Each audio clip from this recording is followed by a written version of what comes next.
Olá, saudamos a todos aqueles que nos assistem. Sejam bem-vindos a mais uma reunião virtual do Lar de Teresa. Abraçamos a todos, essa grande família. E hoje nós temos aqui conosco que vai nos trazer o estudo do Evangelho segundo o Espiritismo, cujo lema é Espíritas, amai-vos. Este é o primeiro ensinamento, e instruí-vos o segundo. Temos conosco o Guilherme Sarcinelli Luz, ele é integrante do Grupo Espírita André Luiz. Guilherme, as suas saudações iniciais. É uma alegria estar com vocês mais uma vez aqui no Lar Teresa. Esperamos solidificando cada vez mais esse relacionamento entre casas irmãs. Muito bom. Então, agora nós vamos passar a nossa página inicial, o advento do Espírito de Verdade. Sou o grande médico das almas e venho trazer-vos o remédio que vos há de curar. Os fracos, os sofredores e os enfermos são os meus filhos prediletos. Vinde, pois, a mim, vós que sofreis e vós que achais oprimidos, e sereis aliviados e consolados. Não busqueis alhures a força e a consolação, pois que o mundo é impotente para dá-la.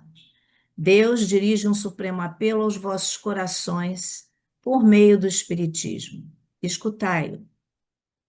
Extirpados sejam de vossas almas doloridas a impiedade, a mentira, o erro, a incredulidade. São monstros que sugam o vosso mais puro sangue e que vos abrem chagas quase sempre mortais. Que no futuro, humildes e submissos ao Criador, pratiqueis a sua lei divina. Amai e orai. Sede dóceis aos Espíritos do Senhor. Invocai-o do fundo de vossos corações. Ele, então, vos enviará o seu Filho bem-amado para vos instruir e dizer estas boas palavras: Eis-me aqui, venho até vós, porque me chamastes. O Espírito de Verdade, Paris, 1860. Allan Kardec. O Evangelho segundo o Espiritismo, capítulo 6 e 7. Então, nós agora, neste momento, convidamos a todos para fazermos a nossa prece inicial.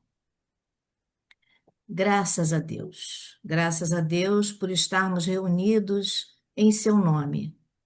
Em nome de Jesus, nosso mestre, guia e amigo, que possamos, com os nossos corações, as nossas mentes atentas às reflexões que nos serão trazidas neste dia, possamos aproveitar o melhor que essa reunião vai nos trazer. E assim que seja em nome de Deus, em teu nome, Jesus, em nome dos benfeitores da nossa casa, Teresa, Antônio de Aquino e tantos outros espíritos amigos, possamos dar por iniciada a reunião virtual dessa hora. Graças a Deus e que assim seja. Guilherme, passo a palavra para você, que você receba o melhor das nossas vibrações. Muito obrigado, Ivone. Com alegria, então, que vamos tratar do capítulo 6, especificamente o item 5, que é uma das mensagens do Espírito de Verdade. Mas como a gente está vendo aqui, o capítulo 6, que é onde está inserido esse item, ele se intitula O Cristo Consolador, onde Kardec abriu uma, um espaço específico, depois de tratar os 4 primeiros capítulos de 4 princípios básicos da doutrina e iniciar as bem-aventuranças, ele trata no capítulo 5 de Bem-aventurados aflitos, mas interrompe as bem-aventuranças para introduzir o Cristo Consolador, porque entendo eu que Kardec se deu conta, né, de que o objetivo essencial da doutrina espírita é a volta de Jesus ao panorama da Terra de uma forma objetiva. Então, ele, ao abrir esse capítulo e introduzir, né, como ele sempre faz, ele inicia com trechos do Novo Testamento. No caso aqui do capítulo 6, ele se utiliza de duas passagens de Jesus, uma de Mateus, que é o jugo leve, vinde a mim todos vós que estáis aflitos e sobrecarregados, que eu vos aliviarei. Tomai sobre vós o meu jugo e aprendei comigo, que sou brando e humilde de coração, e achareis repouso para vossas almas, pois é suave o meu jugo e leve o meu fardo. Então, ele inicia e faz uma abordagem, que a gente não vai entrar aqui em detalhes, mas ele traz essa expressão de Jesus para, em seguida, mais uma vez, pegar um outro trecho do Novo Testamento, dessa vez de João, capítulo 14, versículo 15, em que ele diz: Se me amais, guardai os meus mandamentos, e eu rogarei a meu Pai, e ele vos enviará outro consolador, a fim de que fique eternamente convosco, o Espírito de verdade, que o mundo não pode receber porque não o vê e absolutamente não conhece. Mas quanto a vós, conhecê-lo-eis, porque ficará convosco e estará em vós.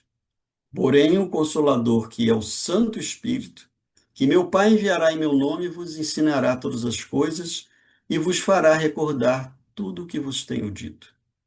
Então, nesse segundo trecho de João, Kardec destaca para nós que, de fato, ele é o Consolador prometido, ou seja, o Espiritismo. Por quê? Porque na expressão de Jesus, ele diz que fique eternamente convosco. E ele nomeia esse Consolador como sendo o Espírito de verdade. E mais, ele diz que nós o conheceremos, ele ficará conosco e estará em nós. Então, isso aqui traz para nós algumas reflexões. Ele ainda diz que o Consolador é Santo Espírito, ensinará todas as coisas e vos fará recordar tudo que vos tenho dito. Então, nessa expressão registrada por João, existe a identificação clara de como será a chegada desse Consolador, desse outro Consolador. Porque Jesus foi, de fato, para a humanidade, o Consolador, que veio para os aflitos. Certamente, todos nós que nos encontramos em lutas e provas, somos aqueles que nos afligimos. Mas entrando no nosso tema especificamente, vale a pena primeiro a gente refletir que ou quem é o Espírito de verdade. E a gente tem aqui três possibilidades. Poderia ser Jesus, já que ele, de certo modo, é esperado um retorno de Jesus, embora muitos pensem que a volta de Jesus à Terra seria uma volta física, ou seja, ele encarnaria mais uma vez e iria fazer as coisas que estão previstas, né, no Apocalipse. Outro seria a ideia de que ele é o guia de um conjunto de espíritos, ou seja, o espírito de verdade seria uma pleiade de espíritos conduzida e guiada pelo Cristo. Mas ainda tem uma outra alternativa. O espírito de verdade seria a própria doutrina espírita. Por quê? Porque ele diz que estará em vós e ficará convosco. Então, isso não seria uma pessoa, seria, para estar dentro de nós, precisaria ser uma doutrina, uma ideia, uma filosofia, uma, um ideal que nos irá conduzir e guiar a partir de então. Em verdade, essas três possibilidades, elas se conjugam e não deixam de ser a verdade, porque nós estamos falando daquilo que representa o espírito de verdade.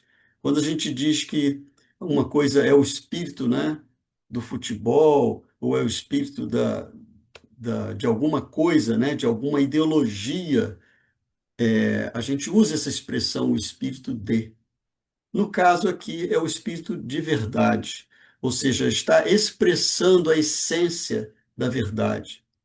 E a gente, à medida que a gente vai estudando Kardec, e a gente vai se aprofundando e sentindo o significado das lições que o Espiritismo nos traz, nós vamos percebendo que, de fato, ele é, ou seja, a doutrina, o Espiritismo é esse espírito de verdade. E ele não deixa de ser a presença de Jesus na Terra, porque se ele diz que estará em nós e nos explicará todas as coisas que por agora não podemos entender, é porque, de fato, Jesus está de volta. E ele está de volta ele não veio encarnar novamente. Essa tarefa ele já cumpriu, né, 2000 anos atrás. Ele agora vai se utilizar dos intermediários que, em seu nome, vão fazer com que os seus ensinamentos sejam divulgados. Então, a doutrina espírita é esse consolador, é como nós entendemos. Agora vamos para o seguinte ponto, que é, então ele uma vez apresentado trechos do Evangelho de Jesus, Kardec seleciona mensagens, é o que ele chama de instruções dos Espíritos. E esse capítulo, ele traz para nós, depois dessa abordagem que ele faz sobre esses dois tópicos do Novo Testamento, ele apresenta mensagens recebidas na época, né, dele fazer o Evangelho, ele já tinha selecionado mensagens para cada um dos capítulos. Esse capítulo específico fica bastante claro que ele criou por causa de 4 mensagens recebidas dentro do cômputo de diversas mensagens que ele foi espalhando ao longo de diversos capítulos do Evangelho segundo o Espiritismo. Fica bastante claro que esse capítulo ele é o ápice, a essência do Evangelho segundo o Espiritismo. Por quê? Porque essas mensagens estão assinadas por Espírito de verdade. Ou seja, é o próprio Cristo que trouxe advertências, ensinamentos, orientações. E fico pensando que Kardec organizou o Evangelho segundo o Espiritismo, talvez mesmo por causa dessas mensagens recebidas.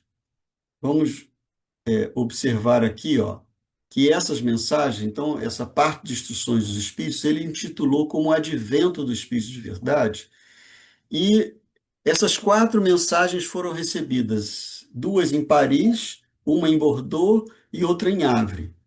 Mas num período de 1860, 1861, as duas seguintes, e 1863. Ora, nesses anos, Kardec ainda não tinha, né? Claro, não poderia ter o Evangelho, mas ele já tinha publicado o Livro dos Espíritos e recebeu a primeira mensagem em Paris, em 1860.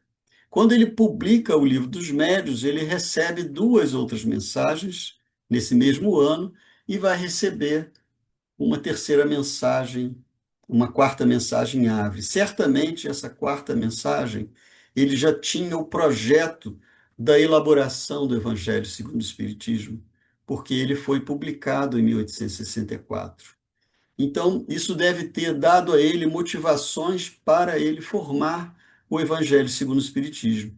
Então, esse capítulo do Consolador, do Cristo Consolador, ele é, digamos assim, o ápice do Evangelho segundo o Espiritismo, que nos dá a entender que é Jesus falando conosco de volta. E o tema da nossa mensagem, ele é, então,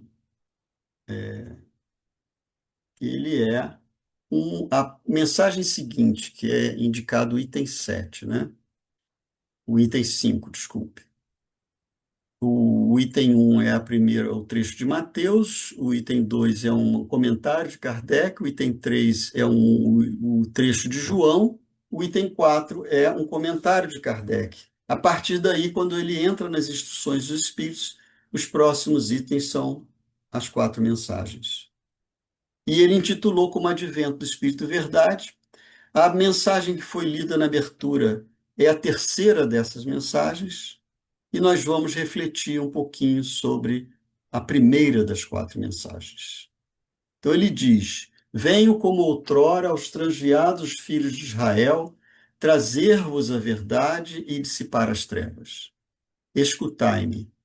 O Espiritismo, como fez antigamente a minha palavra, tem de lembrar aos incrédulos que acima deles reina a imutável verdade. O Deus bom, o Deus grande, que faz germinem as plantas e se levantem as ondas. Revelei a doutrina divinal. Como um ceifeiro, reuni em feixes o bem esparso no seio da humanidade e disse: Vinde a mim, todos vós que sofreis. Então, fazendo uma pequena reflexão sobre esse primeiro parágrafo dessa mensagem, primeiro ele inicia dizendo: Venho, como outrora aos transviados filhos de Israel. Ora, quem veio aos transviados filhos de Israel, senão o Cristo, que era o Messias anunciado pelos profetas? Então, ele está usando na mensagem dele um, um pronome da primeira pessoa. Então, eu venho. E mais adiante ele diz a minha palavra. E depois revelei, reuni, disse. Então fica bastante evidente, claro, certamente Kardec deve ter tido um cuidado e uma preocupação de não sair publicando sem ter essa segurança que o espírito Erasto, ele no Livro dos Médiuns, orienta Kardec para ter com relação a cada uma das mensagens. Ele deve ter observado que, de fato, essa mensagem era de Jesus. E ele teve provas disso a respeito da sua missão, quando ele recebeu orientações a respeito disso, para que ele publicasse, né, e fizesse com que a manifestação dos espíritos, porque o espiritismo, ele não foi um movimento dos homens para a humanidade, foi um movimento do mundo espiritual manifestando-se à humanidade para que ela acordasse e não se desviasse. Então, se os filhos de Israel se transviaram, hoje nós precisamos estar muito vigilantes para que não venhamos a nos transviar mais uma vez. Então, temos o dever de entronizar os conceitos da doutrina, porque ela representa a decisão do governador do nosso planeta para que a humanidade terrena siga seus caminhos de evolução corretamente. Então, muito bem, aqui essa mensagem deixa bastante claro, por esse primeiro parágrafo, que é Jesus que está falando, e nos diz que o Espiritismo vem, a minha palavra, né, lembrar aos incrédulos que acima deles reina a verdade imutável, Deus. Então, Deus, a presença de Deus é, acima de tudo, a essência do que Jesus veio trazer para a humanidade, e o Espiritismo ele reforça a ideia da existência de Deus e da importância de nos conectarmos a Ele. Então, revelei a doutrina divinal, reuni em feixes o bem esparso, ou seja, a humanidade, depois da sua partida, se dispersou. Então, ele vem, reuniu novamente o bem esparso e disse: Vinde a mim, todos vós que sofreis. Então, o Consolador é essa palavra, essa doutrina que vem trazer aos nossos sofrimentos o conforto. No parágrafo seguinte, ele continua dizendo: Mas, ingratos, os homens afastaram-se do caminho reto e largo que conduz ao reino de meu Pai e enveredaram pelas sendas ásperas da impiedade. Meu Pai não quer aniquilar a raça humana, quer que, ajudando-nos uns aos outros, mortos e vivos, isto é, mortos segundo a carne, porquanto não existe a morte, vos socorrais mutuamente, e que se faça ouvir não mais a voz dos profetas e dos apóstolos, mas a dos que já não vivem na terra, a clamar: orai e crede, pois que a morte é a ressurreição, sendo a vida a prova buscada, e durante a qual as virtudes que houverdes cultivado crescerão e se desenvolverão como cedro. Então, aqui nesse segundo parágrafo da mensagem, porque são mensagens curtas, não são mensagens longas. E nesse segundo parágrafo, ele diz assim para a gente que, de fato, nós não conseguimos sustentar a pureza da mensagem de Jesus. Não só o crucificamos, mas permitimos que essa mensagem fosse, ao longo dos séculos, deturpada e nos enveredamos pelas sendas ásperas da impiedade. Então, ele que sempre diz aqui, meu Pai, né, não quer aniquilar, ou seja, é Jesus mesmo dizendo, porque foi ele que apresentou para a humanidade a ideia de Deus, não mais um Senhor que pune e que castiga em função dos desvios, mas como um pai bondoso que vê seus filhos se desviarem e procura, de alguma forma, rebanhá-los novamente. Então, como pai, ele não quer aniquilar a raça humana. E traz para nós aqui a ideia clara de que, nesse momento, já não são mais os profetas e os apóstolos que vão, de certo modo, trazer e relembrar a mensagem de Jesus. Agora são os mortos. E como ele bem coloca aqui, não segundo a carne, porque a morte não existe, né? A morte ele define aqui que é a ressurreição, ou seja, o que é que nos espera ao atravessarmos o portal, né, da nossa desencarnação? Ressurgirmos na verdadeira vida, que é a vida espiritual. Porque a vida aqui na Terra, enquanto encarnado, ele diz para a gente, a vida é a prova buscada. Ou seja, nós buscamos as situações que precisamos para, depois de atravessar um período de vivência na carne, retornemos à verdadeira vida. E como é que a gente vai retornar? Se nós buscamos a prova, nós vamos retornar com as virtudes que houvermos cultivado, como ele diz aqui no final da mensagem. Que houverdes cultivado crescerão e se desenvolverão. Então, esse é o objetivo essencial de estarmos encarnados. Então, a vida é a prova buscada e a morte é a ressurreição. E ele diz que mortos e vivos é momento agora deles se socorrerem mutuamente. Ou seja, nós vamos ajudar os espíritos desencarnados que estão ainda em dificuldades de entender a sua realidade espiritual, ao mesmo tempo que eles nos trazem a experiência deles do que é a vida espiritual, para que nós, enquanto ainda encarnados, acordemos em nós o verdadeiro sentido da vida, que é o sentido do aprendizado. Ou seja, estarmos encarnados ou desencarnados são apenas dois planos de uma única vida, que é a vida essencial. Temos muitas existências, mas nossa vida é a mesma. E ele então continua dizendo: homens fracos, que compreendeis as trevas das vossas inteligências, não afasteis o facho que a clemência divina vos coloca nas mãos, para vos clarear o caminho e reconduzir-vos, filhos perdidos ao regaço de vosso Pai. Sinto-me por demais tomado de compaixão pelas vossas misérias, pela vossa fraqueza imensa, para deixar de estender mão socorredora aos infelizes transviados, que vendo o céu caem no abismo do erro. Crede, amai, meditai sobre as coisas que vos são reveladas, não mistureis o joio com a boa semente, as utopias com as verdades.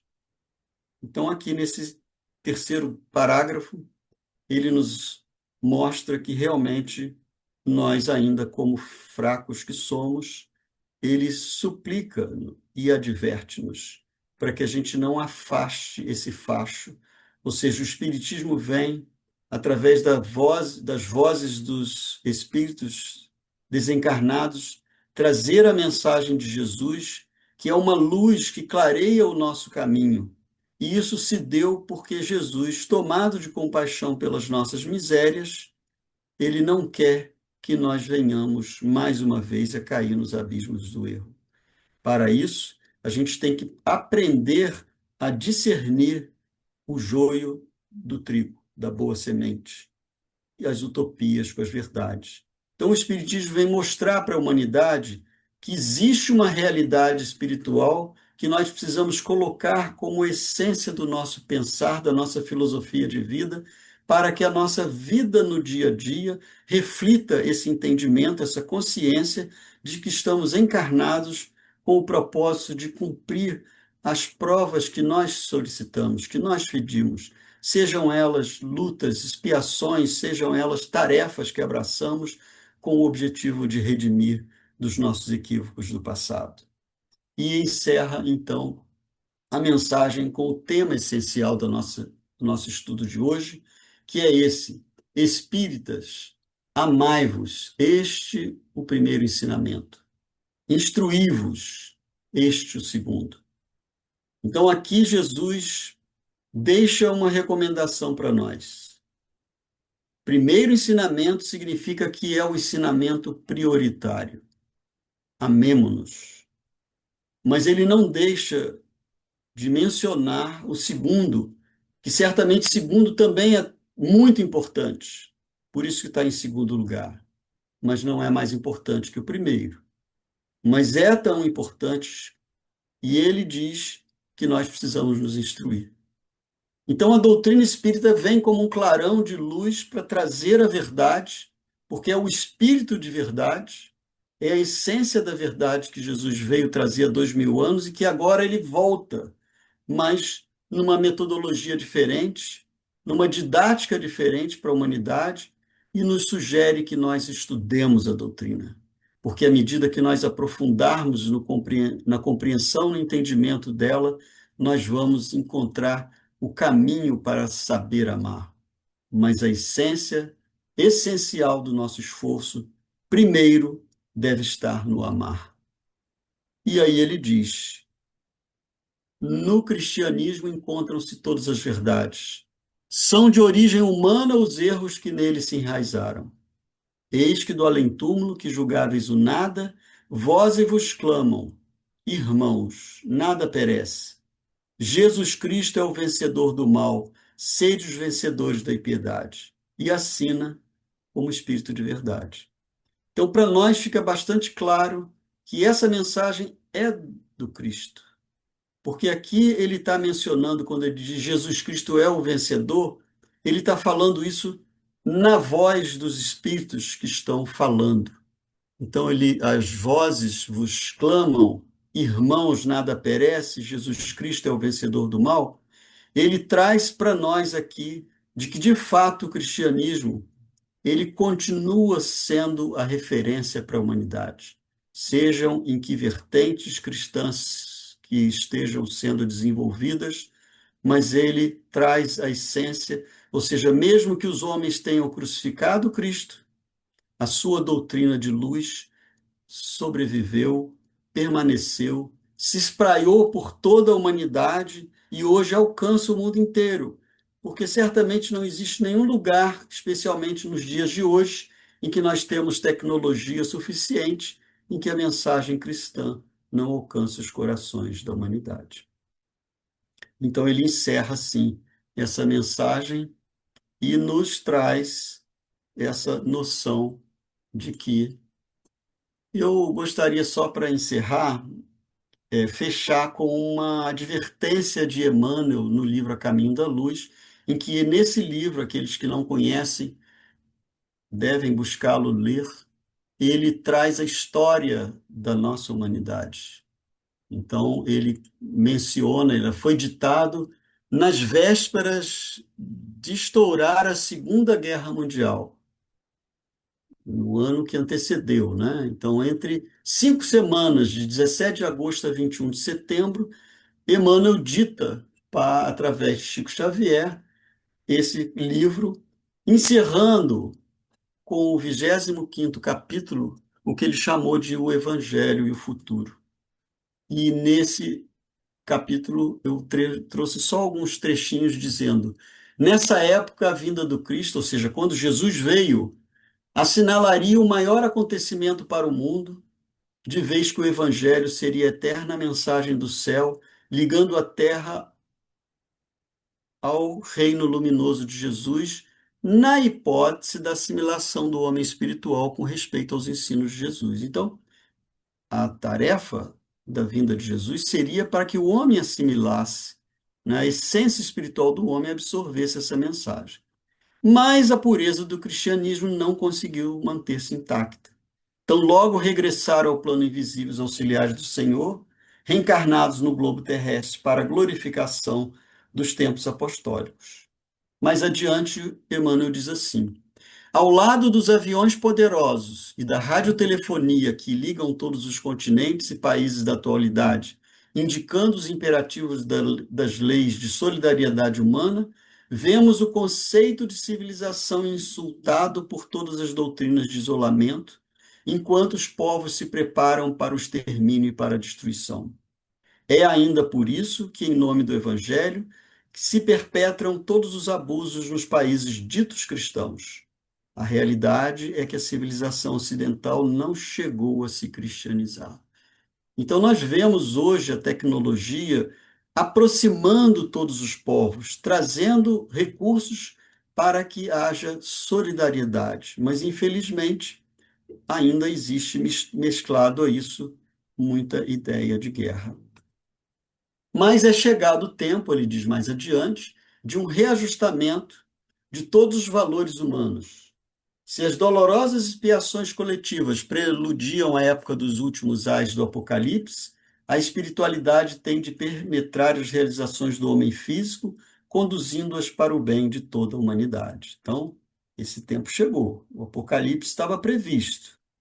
Ditadores, exércitos, hegemonias econômicas, massas versáteis e inconscientes, guerras inglórias, organizações seculares passarão com a vertigem de um pesadelo. Então, Emmanuel dá para a gente que, embora a gente esteja vivendo aqui uma tensão de guerras, mas o próprio Cristo falou que quando ouvíssemos guerras, ainda não era o fim. Então, ele diz que vai passar. E vive-se agora na terra um crepúsculo ao qual sucederá profunda noite, e ao século XX compete a missão do desfecho desses acontecimentos espantosos. Então, nós vimos o século XX com duas grandes guerras, lógico que muitas outras guerras continuaram acontecendo, mas, segundo ele, seria o século passado desfecho, o que nos sugere que depois, ou seja, sim, porque depois da treva surgirá uma nova aurora. Luzes consoladoras envolverão todo o orbe regenerado no batismo do sofrimento. Então, o que a gente espera é que esse século, embora ainda exista guerras, ele será um século que começará uma era nova para a humanidade. E encerra dizendo assim para a gente: lembremos a misericórdia do Pai e façamos as nossas preces.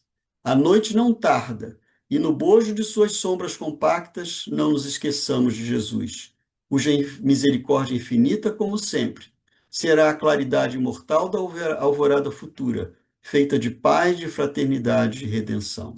E Emmanuel assim encerra a mensagem. Então a gente sabe que estamos às vésperas de uma alvorada nova e que Jesus está aí. Então fica essa mensagem essencial para nós espíritas.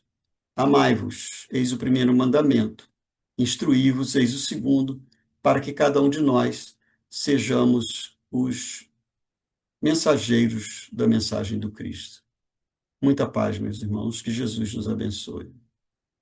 Nós queremos te agradecer, Guilherme, por todo esse conteúdo maravilhoso trazido a nós. Queremos também agradecer aos nossos internautas, aqueles que estão nos seguindo e que sempre estão conosco, pedindo que compartilhem o vídeo, que deem o like, ativem o sininho para receber as notificações e queremos convidar também a todos para, na próxima reunião, de segunda-feira, reunião virtual. Peço a todos que me acompanhem na nossa prece de encerramento, agradecendo, em primeiro lugar, a Deus, nosso Criador, nosso Pai, a Jesus, nosso mestre, guia e amigo, pelos momentos que vivemos, pelas palavras que ouvimos, por esses ensinamentos que nos foram trazidos. Que possamos estar juntos numa próxima oportunidade, aproveitando o melhor que essa maravilhosa doutrina pode nos trazer. Graças a Deus e que assim seja.